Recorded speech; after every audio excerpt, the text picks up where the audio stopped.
interactive session. I want to go very slowly, very carefully, and I will not read page page, but I want to make certain things very brief.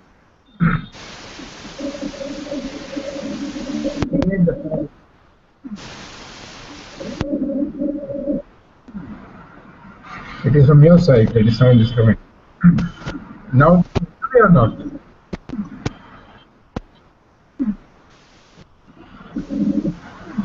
You have to do something at your end because it is not at my end that the problem is. Anyway, so the first thing that I want to tell you is, and this is crucial if you want to understand Shrivindo, and I will read intellectually at least Shrivindo. Shrivindo is absolutely clear that the intellect is not an instrument of knowledge. It is an instrument.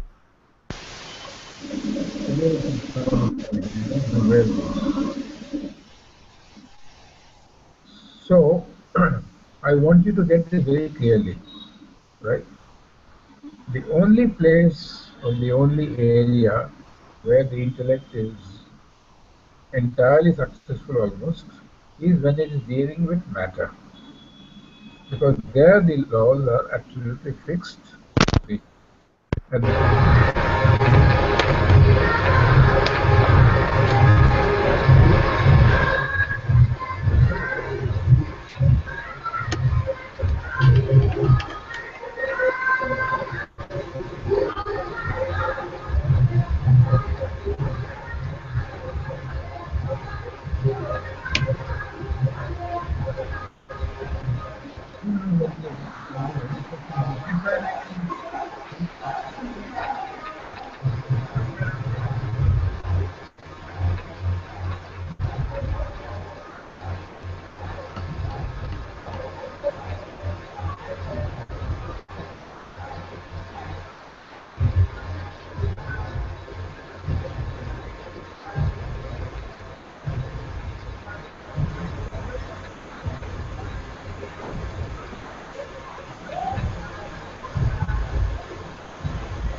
raise your hand since you all muted.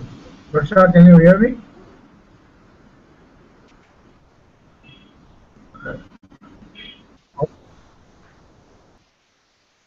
Aurora, can you hear me? Just raise your hand if you can hear me. It's much better. Rishikesh, you can hear me?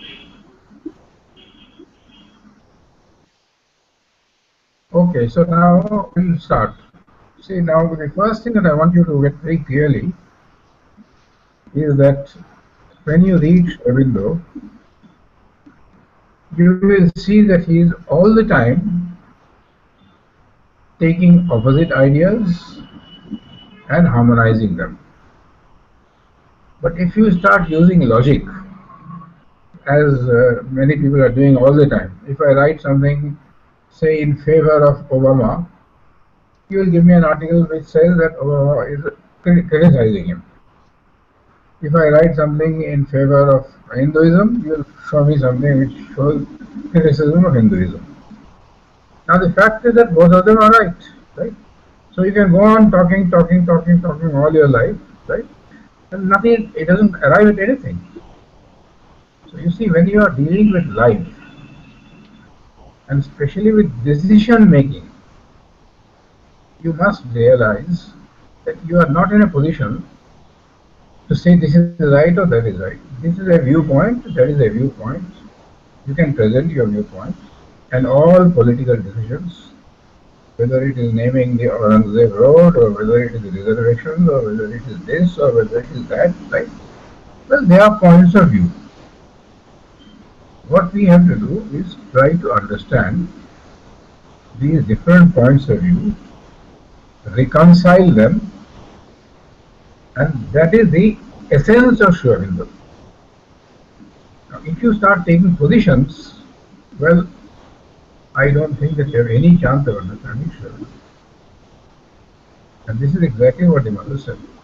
So we get a partial instrument, we get a partial aspect of knowledge. The other side gets the other aspect of knowledge, and we have to try to find a way of reconciling them. I'm not speaking of action as yet. Action is a very different field. Here I'm only speaking of ideas, of the intellectual plane. You see this book, The Ideal of Human Unity. It was written in 1915 and it was completed in 1918. Now note this. I want you to understand this very clearly. This book was written in the midst of the most terrible war that had ever taken place at that time in the world. At that time, it was a world war where all the so-called civilized and developed nations, taking advantage of all the colonies that they had, were in the midst of a terrible war. Now, rationally, could you ever even consider or think of human unity and world unity in that situation? Now, Sri Aurobindo writes a book at that time, so either he must have been cracked, a crackpot, living in some fool's paradise, or he had another source of knowledge. See, now, this is exactly what I am telling you. When people are fighting at the most bitter form, somebody speaks of the ideal of human unity. He analyzes the problem. So this is what I am trying to get you at. See, that is why the first thing that will happen when you start doing this is that you will have no opinions. You say, yes, might be it is so, might be it is so, right? And the second point is where mother repeatedly told us, not me, when it comes to action, let us say make reservations, leaving a road. There are two viewpoints. Now put yourself in the place of the man who has to take the decision. Can you say that whatever you do is going to be absolutely right? That is where you will find that whatever decision you take,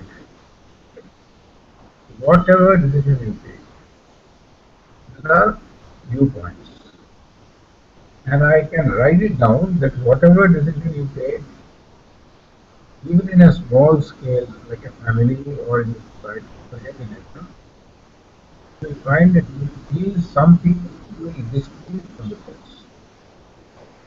Of course, you will intellectually argue and say, I'm always right, the other man is wrong. Now, this is the first thing that you have to eliminate. Because otherwise, there is no humility at all. You are very cheeky and confident, and then it is argument. This point is right, you say, no, this point is right. Now, where do you go? Can't continue with this, right? So you say, now look, this book was written in the midst of the most disastrous war. Here is a man, you should see, categorically, that world needs to be come about. Now I want to ask you, so I said I wanted to be interactive. Do you believe that we are moving towards world unity? Or not at all?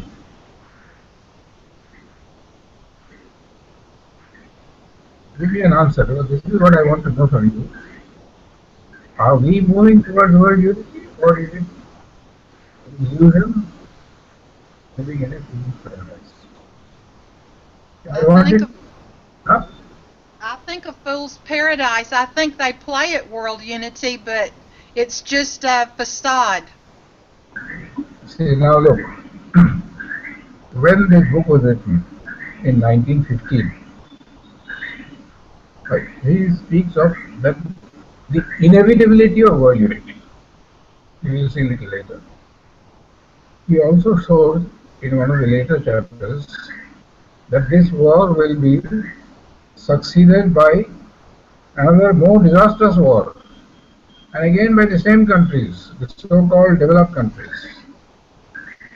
And yet he persists and says that world unity is going to come about. My question is that from 1915 to 2015, 100 years have passed. Have we moved somewhat towards world unity or not at all? Answer. I want an answer. Have we moved at all or not at all? Aurora, what do you think?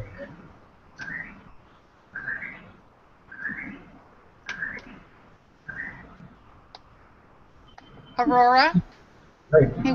he wants you to answer. Yes, we have moved ahead. Absolutely correct. Despite all the terrible problems that are taking place in the world today, which are not helping towards unity, the two forces are ranged against each other, each one working slowly, little by little, and another characteristic of Sri is that you will find in this chapter itself, I think he used the word nature in capital half a dozen times or even more, right through the book. In simple words, this world unity will come not because of you and me, it will not come because of our effort, it will come despite us, right? But it will come. And we will be compelled to gradually move in that direction. And we will be compelled either to make an inner change or will be compelled by most unpleasant circumstances. And since we didn't learn our lesson in the First World War, we had to have a still more disastrous war, the Second World War. It is also possible that there might be the need of a third one, which will be far more destructive. But if nature feels that that is the only way by which we can move on, it is going to happen that way. Because that goal is absolutely fixed. It is bound to happen. You get this? So now, Shovindo is all the time taking all these opposing forces, trying to reconcile them, and finding out a basis on a much deeper level which will solve the problem. And that is why last time I asked you, I requested you, that there is a chapter in the human cycle known as religion as the law of life. There are hundreds and thousands of so-called intellectuals and liberals. I don't know how to define a liberal. I have not been able to do it myself, right? Who say that religion is the biggest enemy of mankind. It should be eliminated from this world, right? There are others who say the other thing. You read that chapter of Shovindo, religion as the law of life. He argues on this, I mean, he gives the arguments of one side, he gives the arguments of the other side, and then shows you how to reconcile. Now, if you don't take the trouble of reading, and you think that while listening to a talk of 45 minutes or so, you are going to understand, I can assure you that there is no chance whatsoever. Shovindo, I am not speaking of spirituality at all, that is far, far more difficult. And that is only for 1 in 100 million. But we are intellectuals, or we are trying to be intellectuals. It is indispensable that we use our intellect rightly. And the sole purpose of the intellect is to try to get you to knowledge, not to win an argument, not to present a certain point of view and hammer it at the cost of something else, right? And every man of action has to take all these things, right? Now, whatever decision you take, there will be someone unhappy, and genuinely they are unhappy because there are reasons to be unhappy.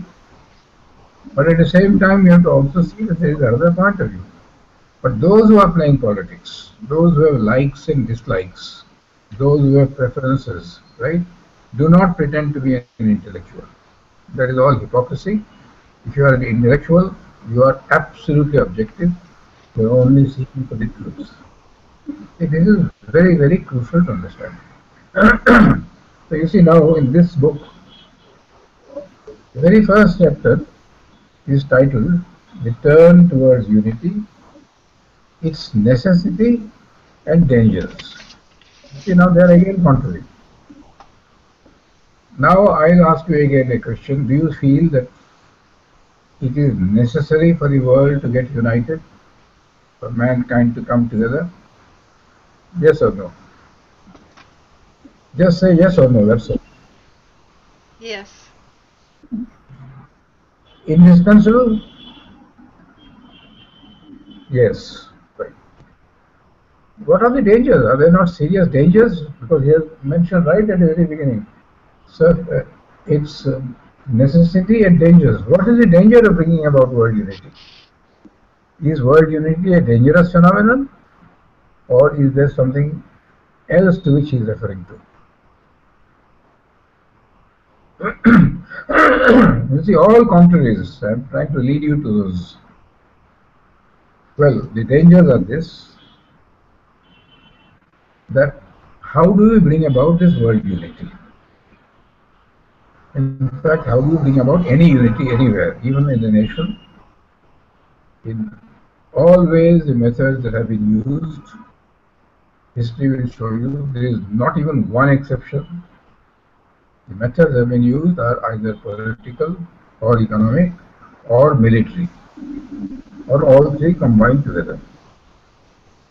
Germany was divided into 340 or 256 sub-states. When Napoleon conquered them, he reduced the number to 25 or 27. But then afterward, it was Prussia. He brought everybody by force, partly by economic force, partly by military force, and today Germany is united. There is no country in this world which has become united without by internal method, by a psychological movement. It has never happened. It has always happened. Now, what is the danger? When you unite by military methods or by political methods or by any other external method, you are taking away the freedom of the individual. Okay? So now the two opposites have to be managed. We must have unity, we must have freedom of the individual. Now this is the typical Western culture. Freedom, freedom, freedom. Everybody has the right to say whatever he likes. You can't do anything else, right? Freedom cannot be blocked. Absolute nonsense. There has to be freedom, there has to be order. There has to be freedom, there has to be discipline. All these have to be harmonized. And depending on where you are, you will argue on this side or you will argue on that side. But the moment you are given the responsibility, then the question comes up. So that is exactly what I am trying to tell you. If you want to benefit from Shrivinko, you have to see that he is always looking at all these different aspects and then trying to go deeper, not reconciling them, because all reconciliation is a compromise. It's not a compromise that is looking for a little bit of this, a little bit of that. That is what we are doing at every step in life. When we have a disciplined child to handle, so we take away some of his freedom and give some of his freedom. It's always a compromise. It is not satisfactory to anybody. So he will take you to a deeper level. He will show you how you can perfectly harmonize. This is the first thing that I want you to understand. Otherwise, you are wasting your time. You want to reach Shrivinko, you must see that he is all the time taking opposite points of view and then trying to bring out a deeper reconciliation. Then he goes very gradually because his man is not ready for the deepest reconciliation. At least a step to the very first paragraph, it says, the surfaces of life are easy to understand. Their laws are at our hand, but they do not carry us very far. Now I want to stress on this point. Why is it that they do not carry us very far? Because they have not got knowledge as a Pandit is. That is why I wanted to, I am, you ask 10 people how they will define democracy. I tell you, you will get 10 answers, or might be even more than 10 answers. And yet you want to discuss what you mean by democracy, I mean by democracy something else, a third person meets. So you have to go much deeper. And that is exactly what I tried to do in the Shrivinda has done in the curve of the rational age. There is a chapter called The Curve of the Rational Age. In my book, it is page 195 to 200. Go deep there, see what exactly it means, right? Because that makes a whole difference. But if it is argument from the side of other thing, it is all right in politics because there is a certain way. But if we are seeking for the truth, we must only try to find out how to reconcile, first of all, by different points of view, and secondly, go much deeper and find some other things. You see, that is why I am all the time bombarded by almost hundreds of people. He is a liberal, he is a conservative, he is a Democrat, he is a God knows what, right? I find that not one of them tell me how do you define a liberal, how do you define a conservative. We want to talk without knowing the meaning of the word. I, by cat, I mean one thing, you mean tiger, something.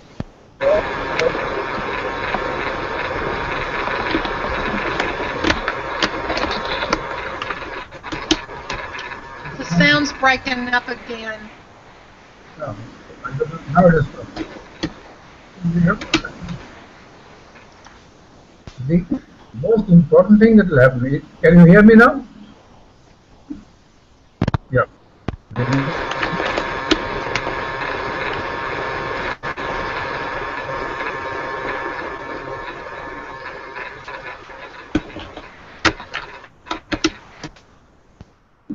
It is at your end.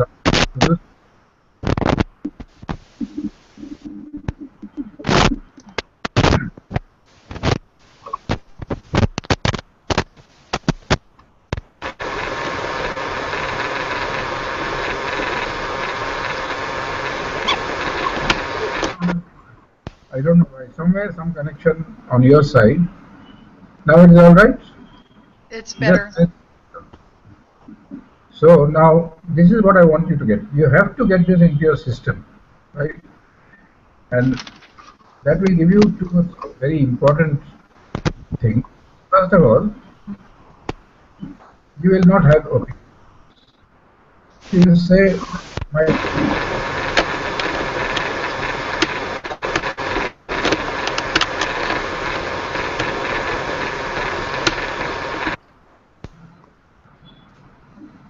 you have to, Donna, you have to do something on your side because the problem is not this side, it is that side, right? So, the important thing is that you sure of yourself, which is a very healthy thing because the biggest problem, according to the mother and Sri Aurobindo, is that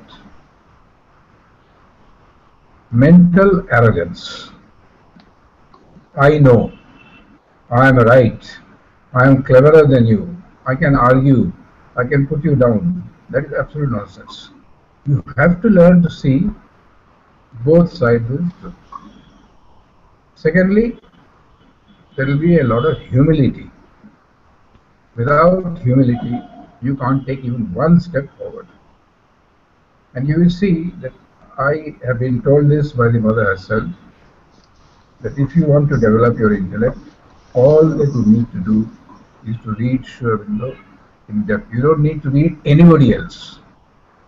And of course, many people don't like it at all. You must read Aldous Huxley, all these Nobel Prize winners. You must get all kinds of opinions. That is not the way of doing things. You have to see the different points of view and then try to harmonize them.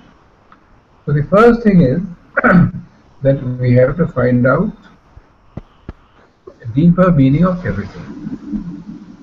And that means that whenever we are using a word,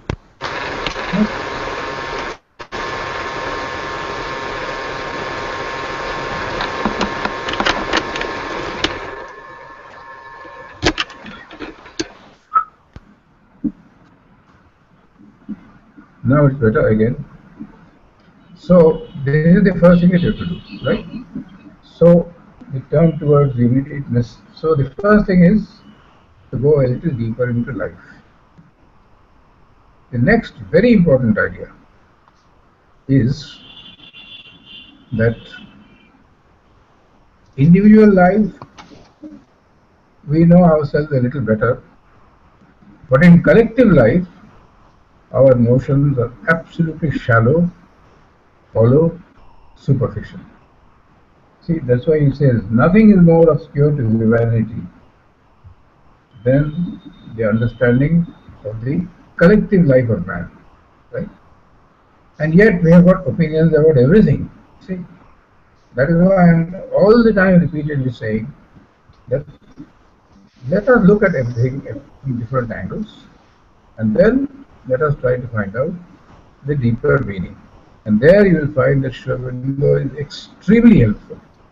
He will show you all the. So he says here, you see, we talk of democracy, we talk of aristocracy, we talk of autocracy, we talk of collectivism, we talk of individualism, we talk of imperialism, and all these isms we discuss about them without understanding the true depth of their meaning.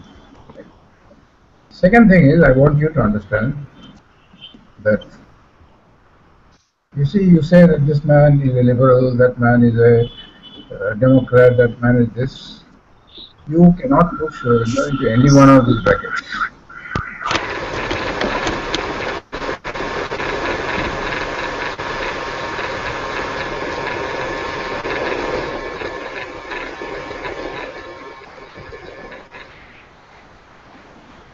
You cannot put Shravinda into any one of these. Or he says,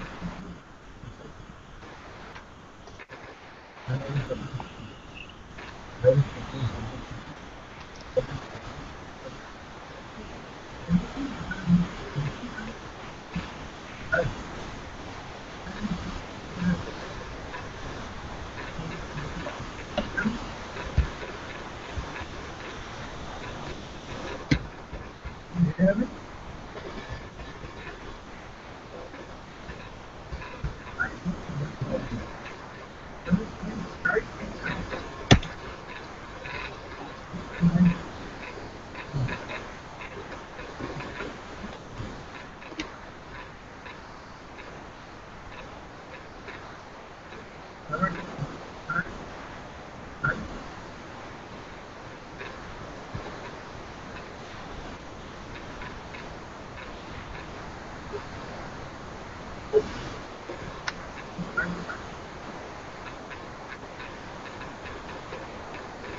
better.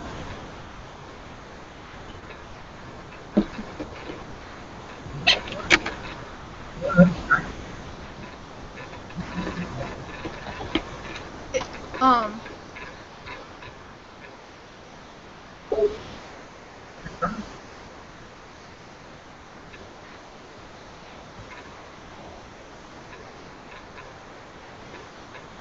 Can you hear me, Master?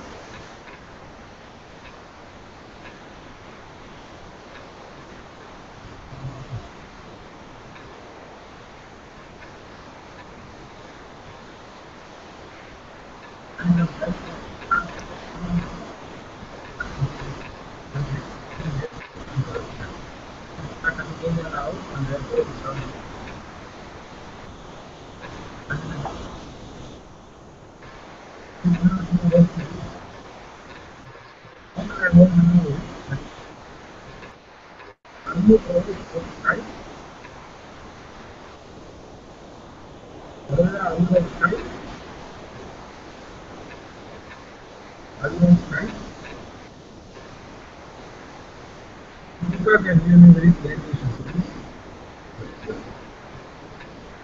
What shall I say?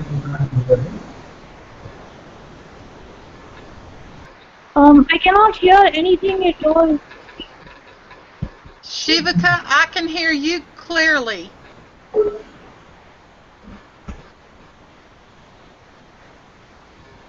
Master, can you?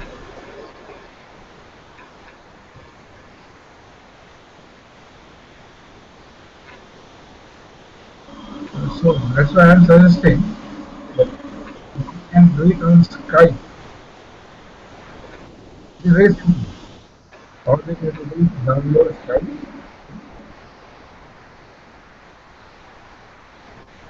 The sound quality also is more better.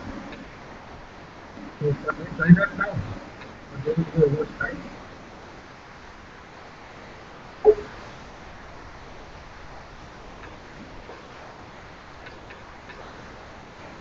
If we do Skype, we won't have the video.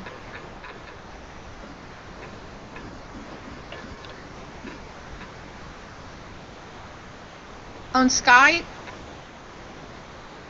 Maybe we need to try that. Right now?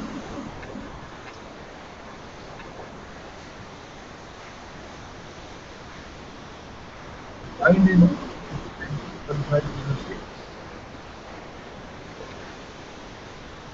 yeah. Tell me what to do. You not hear me.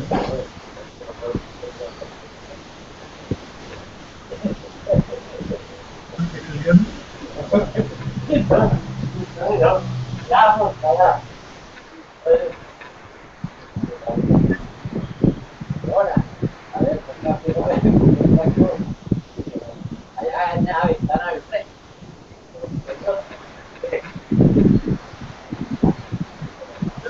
Skype?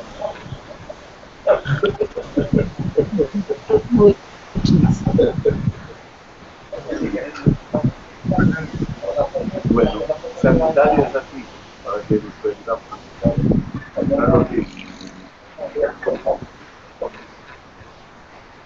I go to Skype. I'll close this and go to Skype then. Okay. Sign into Skype, yes. Okay.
I think he left.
Hello.